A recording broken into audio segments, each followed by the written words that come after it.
पुणे सोलापूर पाठोपाठ आता मुंबई आणि नागपुरातही गोयलेन बॅरे सिंड्रोमचा धोका। मुंबईत 4, नागपुरात 4, सोलापुरात 2 तर पुण्यात 111 रुग्ण। उपाययोजनांसाठी केंद्र सरकारकडून उच्चस्तरीय पथकांची नियुक्ती।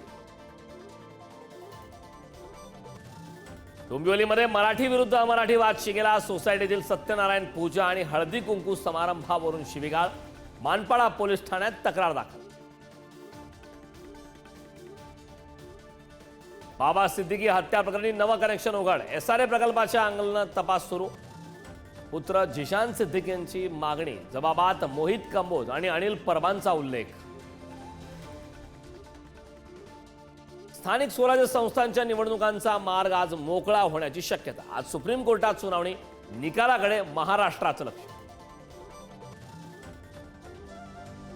राष्ट्रवादी काँग्रेस पक्ष आणि घड्याळ चिन्हाबाबत आज सुप्रीम कोर्टात सुनावणी। विधानसभा निवडणुकीनंतर पहिल्यांदाच होणाऱ्या सुनावणीकडे संपूर्ण राज्याचं लक्ष। एसटी, रिक्षा आणि टॅक्सी भाडेवाढी विरोधात ठाकरेंची शिवसेना आक्रमक। आज राज्यभर आंदोलन तर भाडेवाढ अटळ। परिवहन मंत्री प्रताप सरनाईकांचं वक्तव्य। मुंबईसह राज्यभरात घर महागण्याची शक्यता। 1 एप्रिलपासून रेडी रेकनर दरांमध्ये होणार वाढ। रेडी रेकनर दर 10 ते 14% वाढण्याची शक्यता। मंत्री धनंजय मुंडेंचा राजीनामा घ्या। अजितदारांची भेट घेत अंजली दमानी यांची मागणी। तर आज आमदार सुरेश धस घेणार मुख्यमंत्री देवेंद्र फडणवीसांची भेट।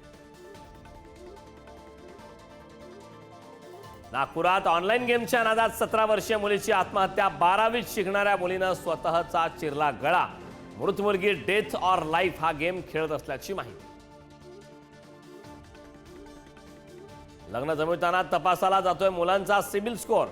मुलाच्या नावावर कर्ज आहे की नाही याची केली जाते तपासणी। मुलांचा सिबिल स्कोअर चेक करण्याचा प्रकार वाढला।